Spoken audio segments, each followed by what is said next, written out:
Hey, good morning, everybody. I just want to give it a second to make sure people. Hey, everybody. Where's everybody coming in from? Just do me a favor. Let me know where you're all coming. After cubicle. Hey, Donald. Where's everybody coming in from? I just want to know relatively quickly. Where you guys? What do you guys have for breakfast? Right. It's in the morning. Chicago. I love Chi-Town, the windy city, except in the winter. Hey, sweet and low. Philly. I was just in Philly this past weekend. Oh, LA. Dang. After cubicle, you were just, man, you're 3 hours behind. You're up early. You're out to grind and go get it. I love it. Thanks guys for being out here, for being on and joining me today. This is going to be relatively quick. I'm going to run into the office. It's going to be a long week. Good morning, Erica out loud. And new people who are coming in, do me a favor, just tell me where you're coming from. Tell me what you had for breakfast. I think that's really important. There are two things I want to hit on today. And, actually 2 or 3 things I want to hit on today. Hey, pamper your puss. Wow.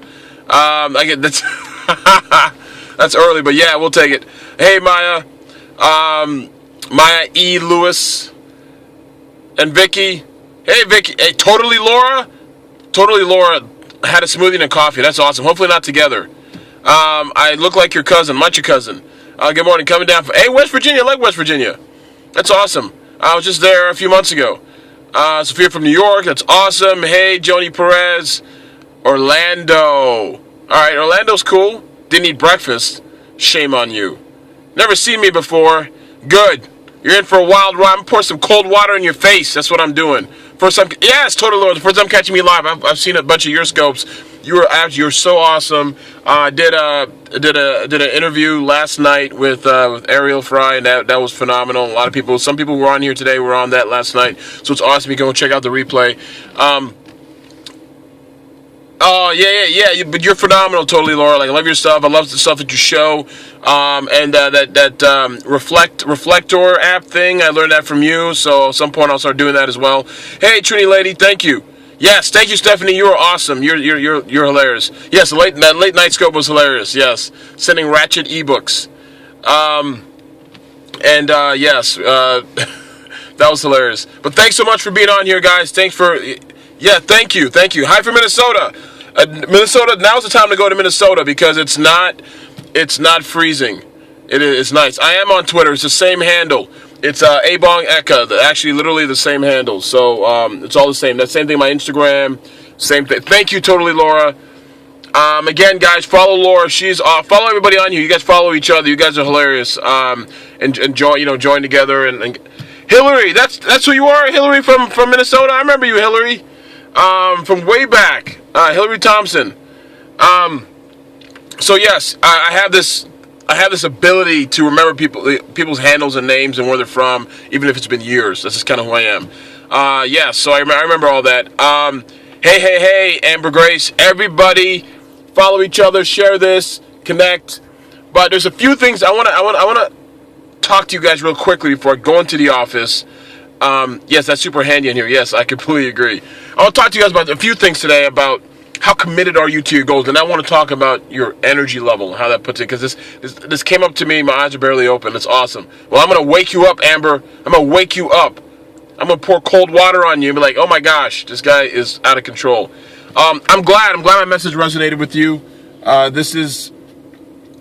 want to say a few things. When I share information, before I continue, I want to make sure I make this clear every single time. I'm not that dude that comes on Periscope or Meerkat or whatever and then just gives a bunch of advice and then keeps it moving. I want to let you guys know when I give advice or things that I talk about, these are things that I usually I've either gone through, currently going through, or I've exited out of, and I'm just sharing what I've learned. Hey, Veron Saran. And that's the difference, right? Like, I want to let you know that when I'm telling you something, is because I'm looking at myself the same way. I'm actually telling myself, yes, I'm trying to share real experiences. I'm telling myself the same thing. So when I'm saying you got to be committed, I'm looking at myself looking in the mirror saying, I have to be committed. I need to be on the same level. I need to raise my level of expectation, my level of awareness, my level of what I'm trying to do. Like if you're, I love Christian Carter. He's awesome.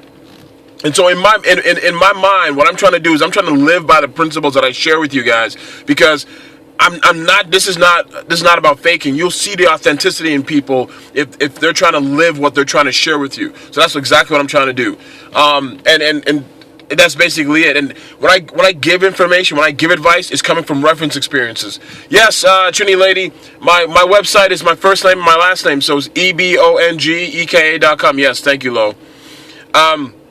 That's my website, so you can check that out. And my other website is economics, EKANOMICS.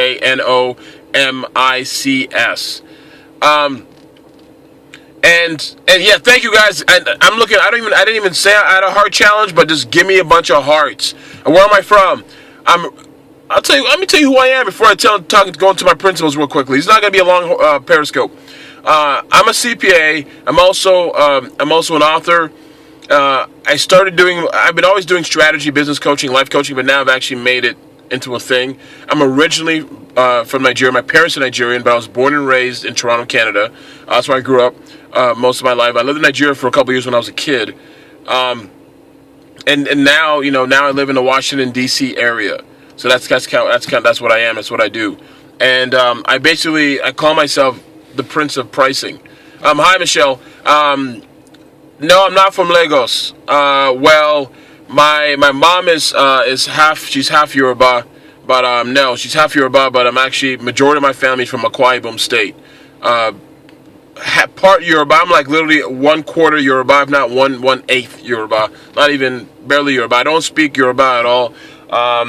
People where I'm from, we speak Efik, and that's from Akwa Ibom, so Nigeria. Yes, Papa your puss. The Prince of Pricing. So basically, the main thing I do with pricing is there's twofold.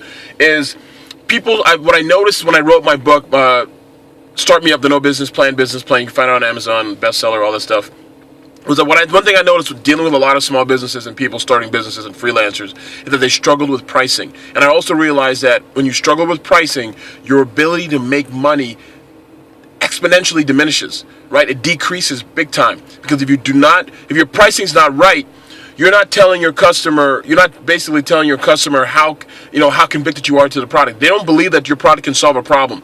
If I told you something, for example, if I told you could buy a BMW for $5,000, I wouldn't believe you. The reason why I wouldn't believe you is because I know the value of a BMW is $30,000, $40,000 at a minimum. So if that's the case, then something must be wrong with your product. The same thing goes with a lot of you who are coaching, who are sharing advice. You're charging $100 a month and giving them 3 hours of content, 3 hours of information, right? That's changing their lives, and then it turns into a price issue. And so half of the problem people struggle with price is the psychology of charging, of understanding their value and where they are. And that's kind of what I work with. So I work with the psychology of where you are, in addition to how to find a number that makes sense for you to start based on the value you believe you give to somebody. You can say we're priceless. See, this is awesome, totally, Laura. And yes, I completely agree with you, Maya. You have to realize your value. And there's so many people and people figure this out in certain ways. Some people never figure it out, and then they end up going out of business because you have a responsibility to charge your customer what you're supposed to charge your customer. Yes, Christian, I had a great talk with you yesterday. The market is irrelevant, media we do, and I'll tell you why. There are people out there, and that's a great question because people say this to me all the time. There are people out there doing exactly what you do who charge 10, 20, 100 times what you charge. And then the question then becomes what's the difference between what you do and what they do? A lot of the times, it's not about the quality of the information or the quality of the services you provide. I'm sure you provide great services. You provide amazing amounts of services, but that's not the issue. The issue is, how convicted are you about that your solution will solve their problem?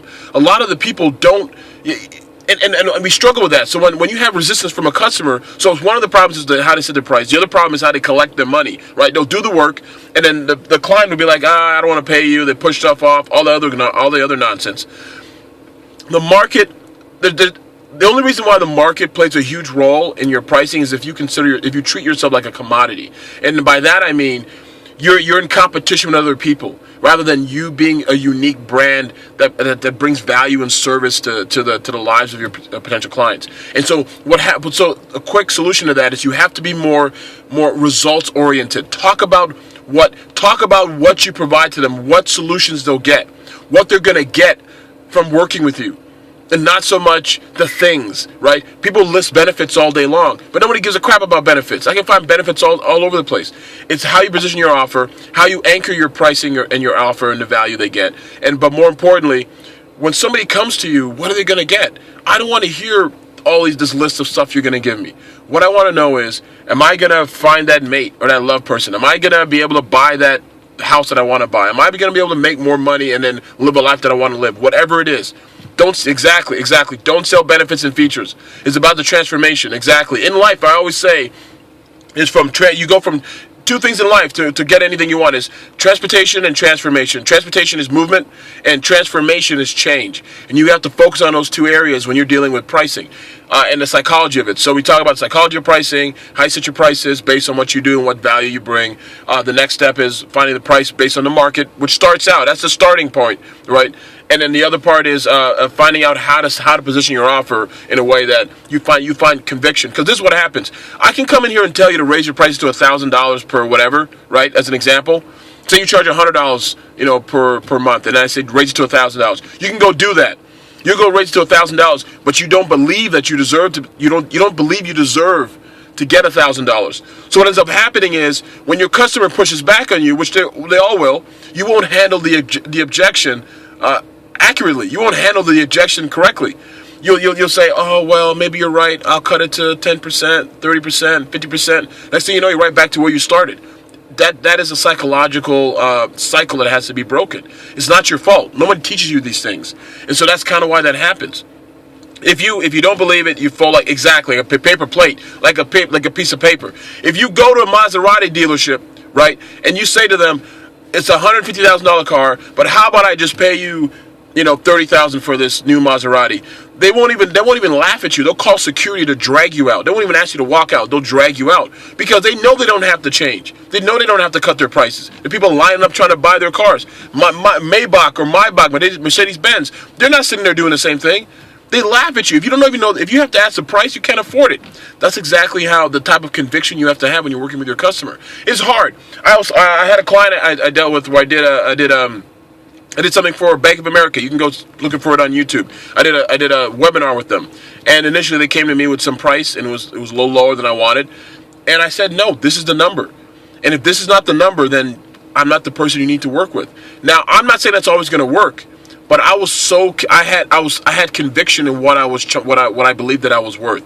I believed wholeheartedly that what I was charging was right. If anything, you're getting a deal. That's kind of what I told them. And I don't mean it in a conceited way. It's just you're getting a deal, and I have to do that because if you don't, people will start. Exactly, Christian. People will barter. Hey, yeah, people will barter for my Maserati. Yes, they'll start bartering with you. And this is not a barter situation. There's an exchange of value. That's how I believe. When I charge you what I charge you, there's an exchange of value. You're going to pay me some money. I'm going to give you knowledge. I'm going to give you experience. I'm going to give you something so that you can go exponentially get a result from whatever you're trying to do. Exactly. So, yes. Lowball. I mean, who had time for lowball? Lowball, and I'll take you for a ride. Yes, and I'll take you for a ride. And so, like, if you believe it's all about the results, you got to be results oriented. Exactly. It's you got people, Tony Robbins, whatever. I'm trying to think of an example. Somebody who you've heard of. There's a reason why. There's a social proof attached to it, and so they start charging exponentially. People are scared to charge, and then they wonder why they go out of business. And so, yeah, go barter on a Kia. Now, nothing wrong with Kias. Kia's a great car. I've driven Kias. I know people who have Kias. I've driven Hyundais. I love Hyundais. I love the Hyundai Genesis. It's an amazing, one of the best luxury vehicles at a lower price that I've ever ridden in my whole life, right? But you know what that is. They spend millions of dollars to tell you exactly what they are, right? They have to the point where you have Blake Griffin jumping over it to dunk to show you this is a Kia. That's what that is who they position themselves as. It's okay, Aldi's has positioned themselves as a low price, food place. Shoppers, Price Choppers, Price Club, whatever. Ford Festiva. That is who they've positioned themselves as. If you want to be the bottom of the barrel, that's totally fine. Exactly, totally, Laura. That's why you charge what you charge. You charge, but the bigger thing is, I completely agree with you. The bigger thing for me is when I talk about pricing is that you have to realize and understand that don't be Walmart. No, you won't, because you'll lose. You can't compete. You don't have the capital, because you're basically operating at a loss. Walmart has the ability to operate that way because they have scale, they got cash, and so they're not. Every time they sell an item, they're not freaking out. So I had a client I worked with once. This happened a little less than a year ago, and she's had an online store, and I was looking at some of her things. I said, "Look, here's a great example." I go, "You need to raise your prices," and immediately I got resistance. And I told her, I said, "If you're going to resist me telling you to raise your price, imagine what your customers say when you trying to sell them on the price you currently have now. They're they're basically going to say, I don't believe that this is possible. No, that you need to. This is crazy. This is crap." And so. So yes, I'm glad you got the info. This to let you guys know, my phone is about to die, and I didn't think it was going to, but I got to cut this scope really short. I really want to come on and talk about how committed are you to the process rather than talk about pricing, but it doesn't matter. Please, yes, email or call me today. We need to catch up. Yes, definitely. Thank you, Hillary. It was great to see you on here. Thank you, guys. It was great to see a lot of you guys on here. I'm really appreciative for you guys coming here. Follow Totally Laura. She's phenomenal. I'm trying to drop knowledge bombs. That's right. This was Laura's phenomenal in what she does, and she's from the UK, so she has that British accent, so that's awesome, and you can hear that, and it's phenomenal. You're like, yes, you're right. I'm writing notes. When she's talking, I'm writing notes on what to do, and she's an amazing person. Yes, Christian and I are going to do an interview for his podcast. I'm really psyched about that, and he's phenomenal. It's gonna be great. Fake accents make everything better. I completely agree. After Cubicle, you follow After Cubicle too. She's all about burning down your 9 to 5. Well, not physically, not literally. We do not condone arson. We don't condone arson, right? But it's a metaphoric statement of burning the cubicle so that you can keep your life moving. That's basically it's a metaphoric example. Burn after Cubicle. Burn it down. And it's one last thing is how committed are you to the process, to your goals? Everybody has dreams, and I'm gonna leave you with this. Everybody has dreams. Everybody has goals. But the question is, when you wake up in the morning, how committed are you to the process? Are you telling yourselves a story as to why you can't get to where you are? That can include getting the information you need, finding mentors, doing massive amounts of action to get to where you need to go. Ask yourself that question. Every time that I haven't achieved something I need to achieve, I look myself in the mirror and say, am I doing everything I deserve? Am I doing everything I should be doing to get to where I need to go? If I'm not where I am, where I want to be, if I don't have what I want to have, it has everything to do not with the system or with circumstances or luck, but am I committed to the process completely and 100%, inexplicably? So ask yourself that question. That's only something you can answer. Doesn't matter how hard you work. You can sleep 2 hours a day, but how committed are you to getting your dreams and goals off the ground? Ask yourself that. That's the only thing I say to myself. I said that to myself this morning. That's why I'm on the scope today. So thanks you guys for watching. Thanks you guys for being here. Follow each other. Thanks for the hearts. Follow me. I'm probably trying to do another scope tonight. And as always, I always say as I end my scopes, chances aren't given, chances are taken.